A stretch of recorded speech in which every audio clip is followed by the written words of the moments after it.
le journal.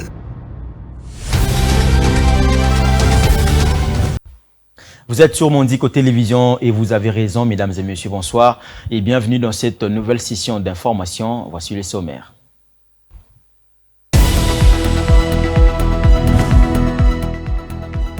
Plus d'1 million d'élèves alignés pour les épreuves des examens d'État pour la session 2022-2023 qui ont débuté ce lundi 26 juin sur toute l'étendue de la République démocratique du Congo.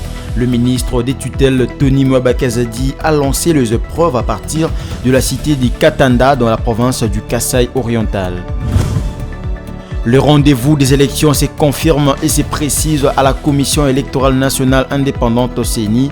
Le dépôt des candidatures pour la députation nationale dans le BRTC a démarré ce lundi 26 juin jusqu'au 15 juillet prochain.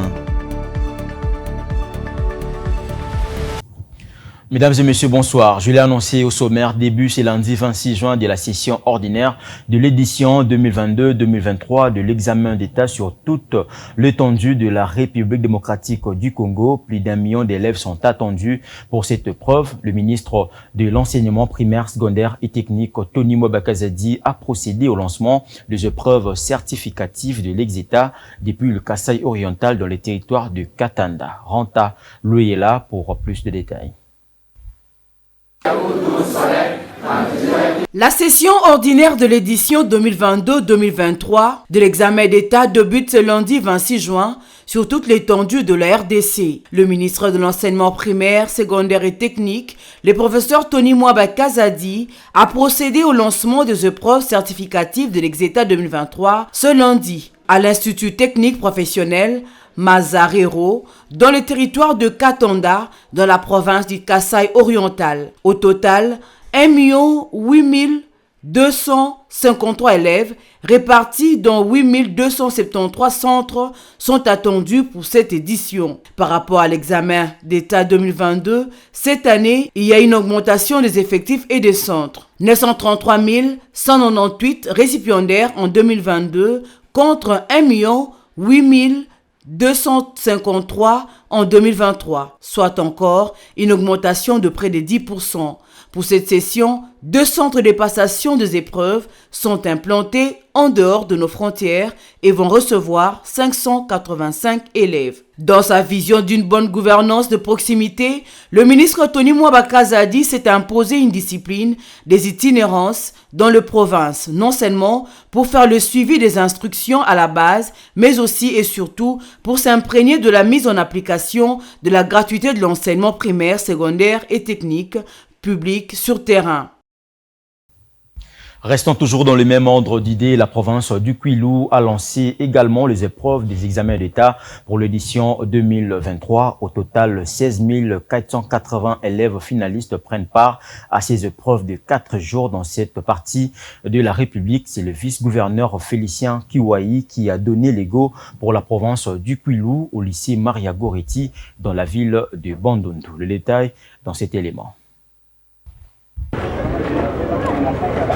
Dans un contexte sécuritaire difficile, le vice-gouverneur du Kwilu, Félicien Kiwai, a lancé ce lundi les épreuves de la session ordinaire de l'examen d'État dans la ville de Bandundu. Lieu choisi, le lycée Maria Goretti, où s'est déroulée la cérémonie du lancement en présence des autorités de l'EPST et des membres du comité provincial de sécurité. Sur les 16 480 candidats, 7 522 sont des filles qui prennent part à ces épreuves dans les 63 centres d'examen d'État, dont 15 dans la ville de Bandundu. C'est au prouve que cette année, il y a augmentation par rapport à l'année passée. Ceci est la résultante de la gratuité de l'enseignement. Profitant de cette occasion, l'autorité provinciale a invité les élèves à plus de concentration pour obtenir un bon résultat. Le vice-gouverneur du Kwilu l'a évoqué juste après la ronde effectuée dans quelques centres. Les choses se passent bien. Nous croyons qu'avec notre sensibilisation, les enfants vont faire mieux pour que nous ayons suffisamment de diplômés dans la province du Kwilu. Nous lançons le message à tous les enfants que ces pupitres ne leur appartiendront plus au mois de septembre, qu'ils vont laisser ces places aux autres. Donc, qu'ils fassent le minimum pour réussir et venir nous remplacer demain. Pour cette première journée consacrée à la culture générale, aucun incident n'a été enregistré. Au moins 16 élèves parmi les déplacés de Kwamouth prennent part gratuitement à ces épreuves. Ces derniers ont été exemptés du paiement de tous les frais par le gouvernement provincial. Parlons processus électoral à présent. Convocation le dimanche dernier de l'électorat par la Commission électorale nationale indépendante. C'est conformément à la Constitution que cette opération a été lancée. La convocation du corps électoral intervient 6 mois avant la tenue des élections générales. C'est le président de la centrale électorale qui a lancé cette opération. La CENI a ouvert ce lundi 26 juin le bureau de réception et de traitement des candidatures pour législatives allais-je dire nationales. Seules les circonscriptions de Massissi, Rutshuru et Kwamouth ne seront pas concernées par cette opération. Regardez. Au total, 171 bureaux de réception et traitement des candidatures seront ouverts au public dès ce lundi 26 juin. La Commission électorale nationale indépendante est prête à réceptionner le dossier des différents candidats à l'élection législative nationale du 20 décembre prochain. La CENI espère recevoir plusieurs dossiers des candidatures féminines et de jeunes. Président de la cérémonie, Denis Kadima appelle le parti politique à la prise en compte effective du genre dans la présentation de leurs différentes listes. La CENI encourage les candidats indépendants, les partis et les regroupements politiques à assurer la promotion du genre en alignant au moins 50% des femmes sur leur liste de candidature. D'autre part, les élections communales leur offrent l'occasion d'aligner un nombre signifiant de jeunes. Les adresses des différents bureaux de réception et traitement des candidatures ont été rendues publiques par la CENI. Pour les candidats qui, pour une raison ou une autre, ne s'étaient pas fait identifier et enrôler pendant la période d'identification et d'enrôlement des électeurs, les dispositions sont prises par la CENI pour qu'ils puissent se faire enrôler au niveau de chaque BRTC. La Commission électorale nationale indépendante offre à tous les candidats l'occasion de participer aux élections crédibles, transparentes et inclusives, précise Denis Kadima. Toutes les élections organisées dans le monde produisent des gagnants et des perdants. Pour sa part, la CENI, en tant qu'organe de gestion, compte jouer pleinement son rôle, qui est notamment celui de préserver la possibilité pour tous de participer à des élections crédibles, transparentes et inclusives. Sachez que la CENI ne tient pas pour acquise toute l'intégrité des élections, raison pour laquelle elle s'applique à faire un savant mélange du respect de la Constitution et des lois aux bonnes normes et pratiques électorales. Au cours de cette cérémonie, le président de la centrale électorale a également annoncé le démarrage incessant de l'opération de délivrance des duplicata des cartes d'électeurs dans toutes les antennes de la CENI. Dans les soucis de rendre ces processus réalistes, la CENI va entamer dans les prochains jours des rencontres avec les leaders politiques, en particulier ceux de l'opposition, dans le but d'explorer ensemble des solutions réalistes pour un processus électoral crédible, transparent et inclusif. Restant toujours en ce qui concerne la convocation de l'électorat pour la députation nationale, Marius Moubalama, cadre de la Convention des Congolais pour la redevabilité, qui soutient le processus électoral en cours et insiste sur son caractère inclusif. La CENI est donc priée de prendre en compte toutes les revendications. Il répondait au micro de Ranta Louyela et Yvon Chibangu. Oui, déjà au niveau de la Convention des Congolais pour la redevabilité, nous saluons vraiment cet appel-là de l'électorat parce que les élections, c'est pour nous la seule voie par laquelle nous sommes appelés à exercer le pouvoir.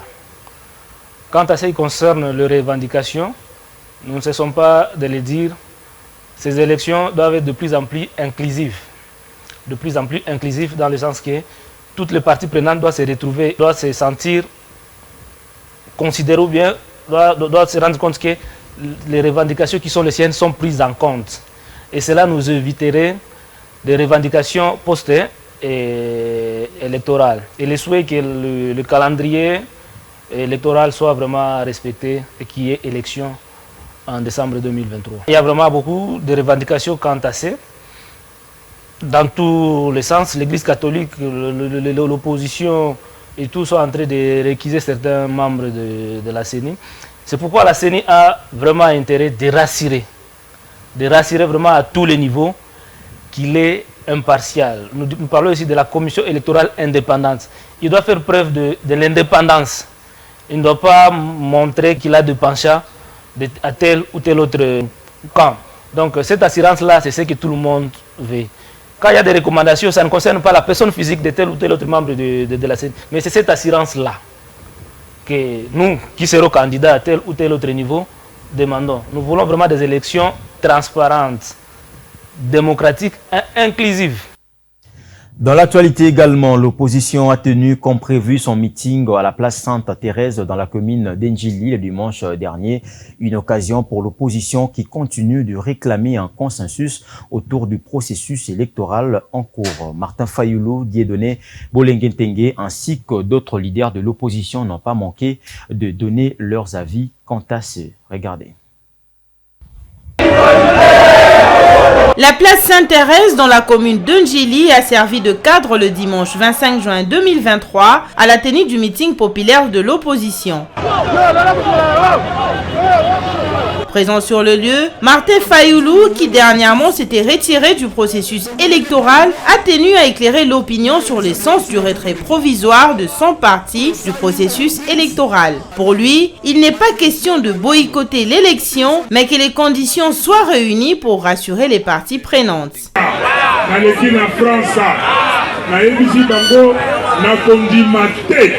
Peuple yangai akende na élection ndenge kadima amini ko na ye tolobi élection fo le kamalamu kadima aboyi audit na bato oyo ba di misala wana parce que soki bato wana oyo ba yebi misala ba ye ba komona ba fictif soki ba bongisi fichier wana te na yebisi bino lelo moto moko te andima te élection esalama awa.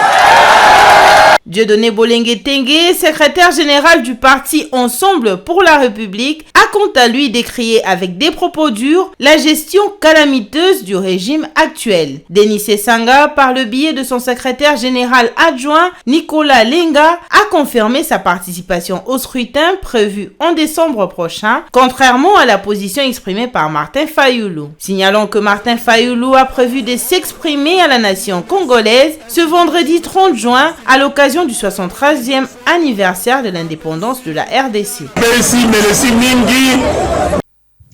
Tout à fait autre chose dans ce journal, s'exprimant à l'occasion du jubilé d'argent de l'évêque du diocèse de Mbujimaï, Monseigneur Emmanuel Bernard Kassanda, le dimanche dernier. Le président de la République, Félix Tshisekedi, est revenu sur le climat de plus en plus tendu entre son régime et l'Église catholique qu'il a estimé s'engager dans une dérive dangereuse. Suivez un extrait de propos du chef de l'État. De tirer la sonnette d'alarme par rapport à une certaine dérive constatée au sein de l'Église catholique.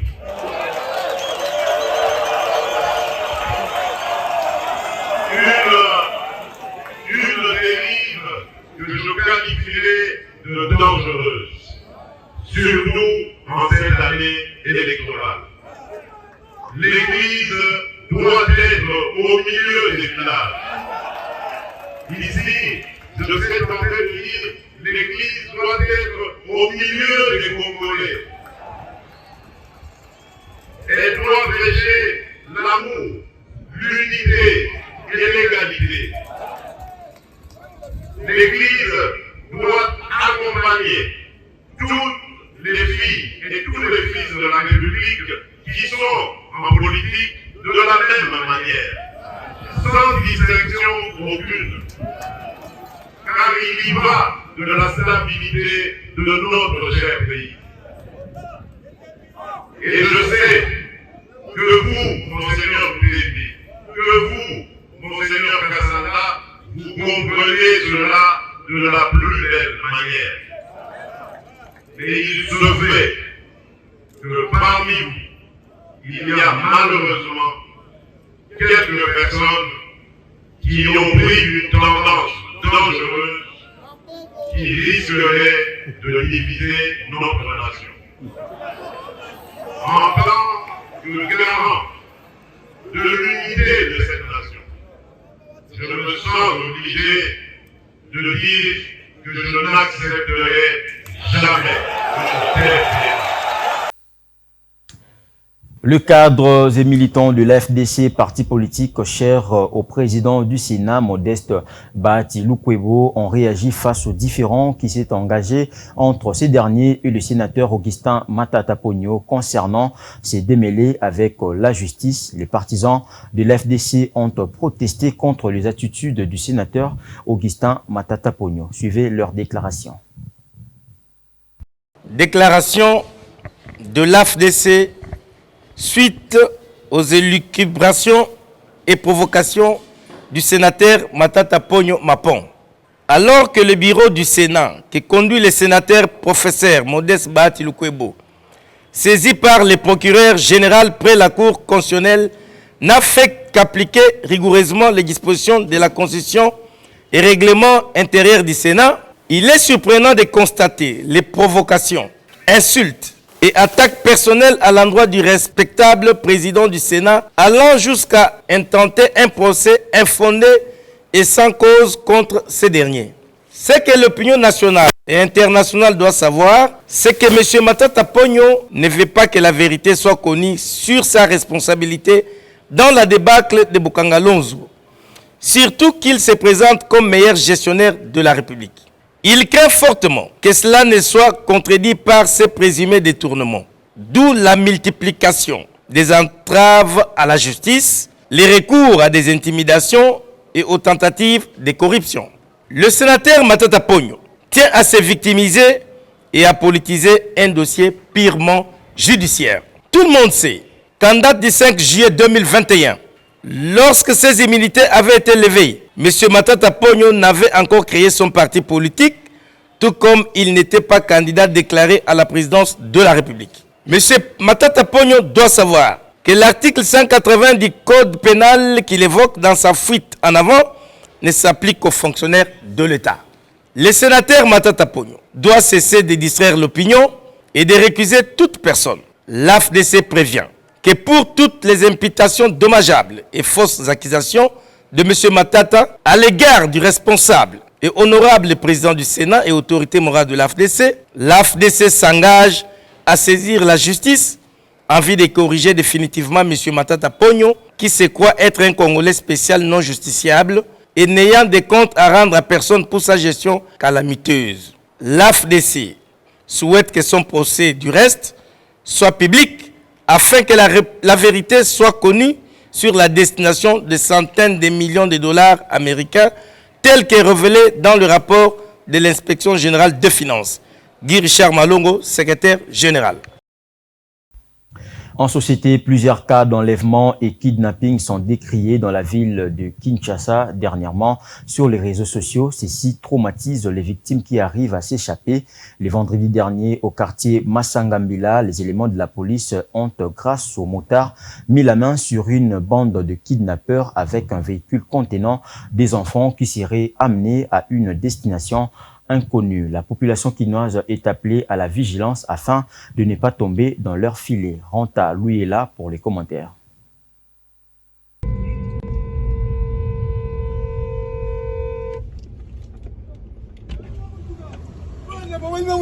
Kinshasa, capitale de la République démocratique du Congo, connaît depuis un certain temps des cas d'enlèvement ou de kidnapping au-delà du phénomène Kuluna qui sévit depuis des décennies et qui est difficile d'être résorbé. Plusieurs avis de recherche sont émis et défilent à longueur de journée dans les réseaux sociaux. Difficile de ne pas y prêter attention parce qu'on s'est mis à la place de personnes à la recherche de leurs êtres chers. Cette situation, qui devient de plus en plus inquiétante et récurrente, doit interpeller tous les citoyens de la République, adultes comme enfants, à user de vigilance afin de dénoncer tout mouvement suspect. Il serait souhaitable, avant d'emprunter un moyen de transport en commun, de bien regarder ses copassagers, d'éviter le taxi et de lieux isolés. Pas plus tard que le vendredi 23 juin, non loin du poste de police Du quartier Massangambila, dans la commune de Mongafula, le motard ont suspecté un véhicule qui tentait de kidnapper un enfant de 11 ans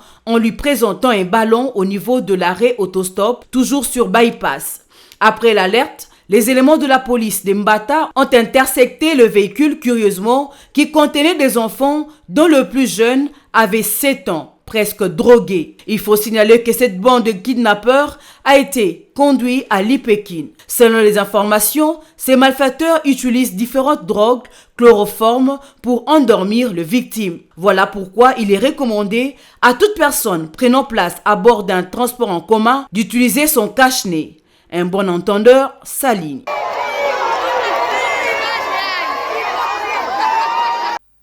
Restons toujours dans la ville-province de Kinshasa pour lutter contre l'insalubrité dans les différents coins de sa juridiction. Le bourgmestre de la commune maire de Kinshasa, maître Bienvenu Mbalibi Fama, a supervisé un salon spécial allant de l'avenue Kabambare jusqu'au rond-point Williri le samedi 24 juin 2023. Bienvenu Mbalibi a demandé à ses administrés d'être consciencieux et de s'approprier de cette initiative. Un reportage signé Rose Kindela et Deo Kassongo.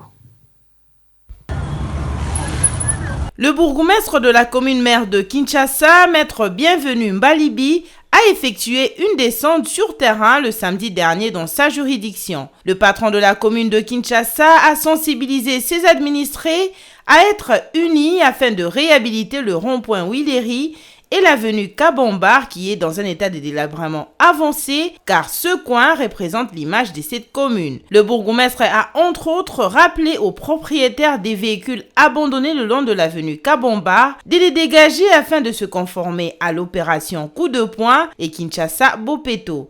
Les habitants de cette commune n'ont pas manqué de réagir face à cette belle initiative. Nous sommes des habitants de la commune de Kinshasa. Chaque samedi, je vois qu'on a pu instaurer un système de salongo. C'est ce qui est bon. Pour les impressions, c'est que nous sommes vraiment dans le bon. C'est vraiment un acte que nous sommes en train de louer avec notre bourgmestre. Voilà pourquoi, en tant que ses administrés, nous sommes en train de l'accompagner aussi dans sa mission qui est de pouvoir aussi donner l'environnement un peu plus adéquat pour ses administrés. Et nous soutenons souvent cela. Bon, je sais que plusieurs fois, il y a des groupes qui s'organisent tout autour de lui pour faire ça. Comme aussi il a été aujourd'hui, nous aussi, en tant qu'un groupe, la fraternité, nous sommes venus aussi accompagner notre bourgmestre. Donc, en bref, vous allez comprendre qu'il y a vraiment une convivialité entre lui et ses administrés. Et beaucoup plus, c'est dans le travail. Et nous louons ça.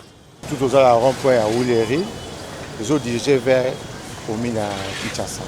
C'est pour cela pour accompagner le gouvernement dans le groupe Nabiso, la fraternité, nous accompagner le gouvernement dans la vision. Notant que le patron de la commune de Kinshasa tient à faire de sa juridiction l'une des plus belles municipalités afin de redorer l'image de cette partie de la capitale congolaise.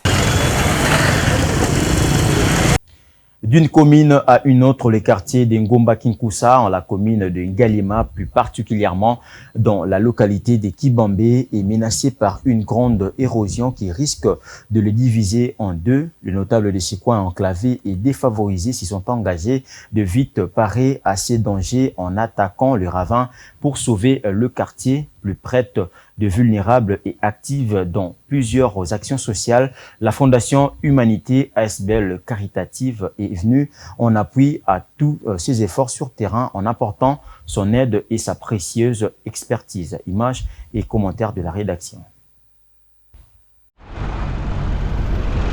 La ville de Kinshasa, en termes de son environnement, est en proie à des sérieux défis qui mettent à mal directement le niveau social des populations. Les plus concernés par cette triste réalité sont les quartiers situés en périphérie des communes qui limitent la capitale. Cas du quartier Ngomba-Kinkoussa, nous sommes dans la commune de Ngalima, en la localité de Kibambé, qui est menacée par une érosion assez avancée et dangereuse pour les habitations dont une grande partie serait perdue si l'on n'y prend pas garde. Mais celle que nous sommes en train de voir derrière moi, C'est une érosion qui a dérangé les quartiers, ça fait 5-6 ans aujourd'hui.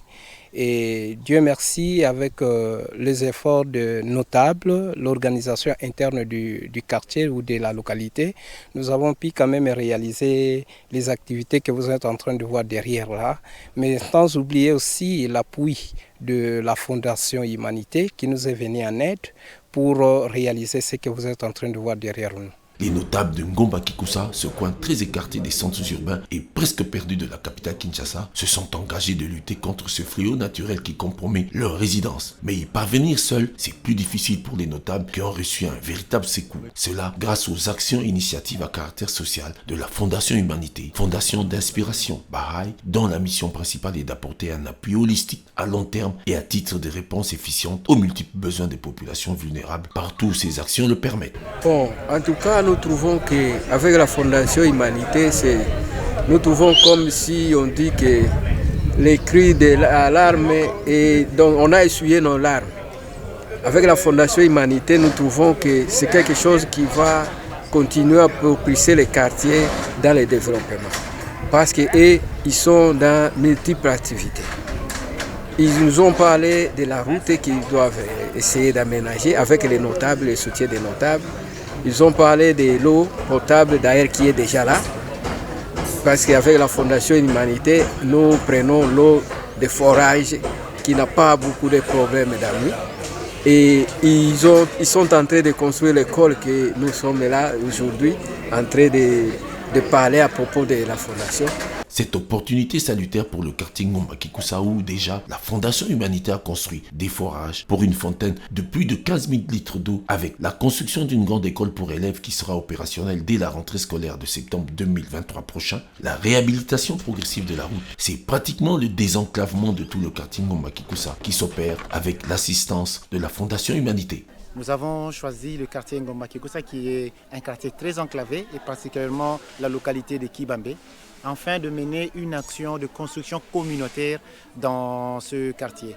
Et l'action de construction communautaire est comprise comme une action qui est intégratrice, qui est holistique, qui répond à la fois à des questions qui ont trait à l'éducation, à la santé et aussi à la mobilité dans le quartier. C'est dans ce sens-là, par exemple, que nous avons déjà lancé le forage avec plus de 1500 litres d'eau qui desservent justement la localité de Kibambe. Nous avons eu des actions au niveau de l'érosion qui a permis à stopper. Et tout ça, la perspective justement, c'est dans la continuité. En attendant la fin des travaux envisagés, du moins, la population de Kibambe, Ngomba Kikusa, est déjà très satisfaite des premières réalisations.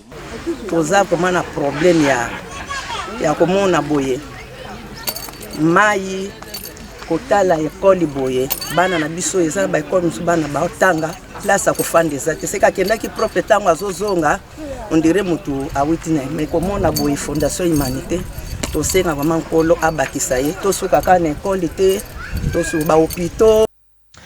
le reste de l'actualité, l'association franco-congolaise des vitiligo organise un événement de taille le 29 juin prochain au fleuve Congo Hôtel pour sensibiliser contre le vitiligo qui est une maladie de la peau.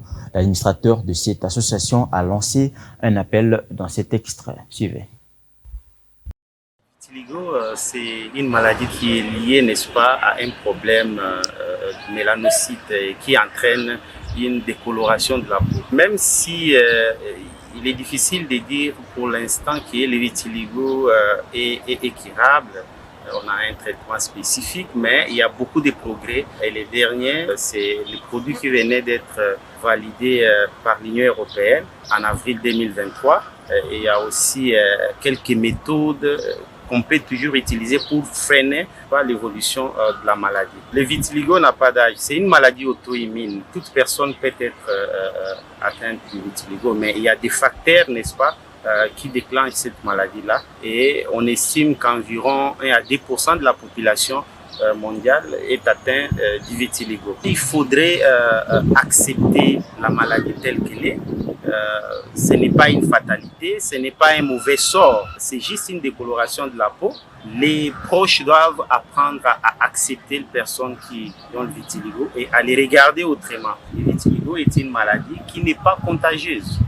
C'est une maladie non contagieuse, c'est juste une décoloration simple de la peau, mais qui peut, n'est-ce pas, amener à d'autres conséquences psychologiques et même être liées à certaines autres maladies auto-immunes. Enfin, vraiment d'améliorer la sensibilisation sur cette maladie. L'association franco-congolaise du vitiligo organise un événement de taille à l'hôtel Fleuve Congo, un événement qui va réunir la part des autorités ainsi que personnes influentes pour pouvoir sensibiliser sur le vitiligo. Un mot de culture dans ce journal. L'histoire retiendra que ce fut un samedi 24 juin 2023 que le stade de Martyrs a été témoin d'un événement historique. Auteur de nombreux tubes, Ferregola, le padre, a décidé d'écrire son histoire en organisant un concert dans cette arène mythique de Kinshasa. Retour en images sur ces concerts. En dépit de critiques de ses détracteurs, l'artiste musicien a réussi à remplir le stade avec une foule impressionnante de plus de 80 000 personnes. Les concerts de Ferregola a été un véritable succès, un tel triomphe que même les plus grands artistes de la scène musicale congolaise n'ont pas réussi à atteindre. Pendant plus de 2 heures, le chanteur à la voix des anges a offert un spectacle inoubliable, interprétant ses plus grands succès tels que Tucheze, Diki Diki, mais aussi ses nouveautés comme Bizorbi. Le public a été électrisé par la performance de l'artiste qui a su s'approprier la scène avec une grande aisance. Sans incident, le concert s'est déroulé dans une ambiance festive et conviviale. La présence massive des Gaulois témoigne de l'attachement que le public porte à le padre. Cette victoire sur le stade des Martyrs est également une grande victoire pour le chanteur qui a prouvé à ses détracteurs qu'il est un artiste complet capable de relever le défi le plus audacieux. Le concert de Ferregola restera gravé dans les mémoires des amoureux de la bonne musique. Il a été une preuve indéniable de la créativité et du talent des artistes de ces pays qui ne cessent de nous émerveiller avec leur musique riche et colorée.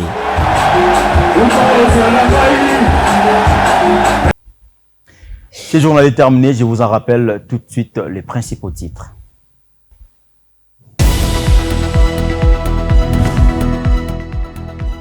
Plus d'1 million d'élèves alignés pour les épreuves des examens d'État pour la session 2022-2023 qui ont débuté ce lundi 26 juin sur toute l'étendue de la République démocratique du Congo.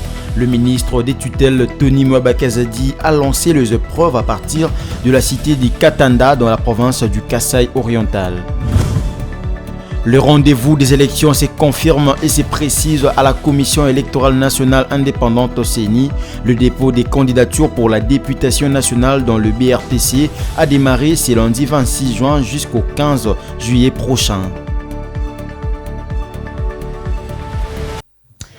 Ainsi s'achève cette grande édition du journal. Merci de l'avoir suivi. Excellente suite des programmes sur nos antennes. Au revoir.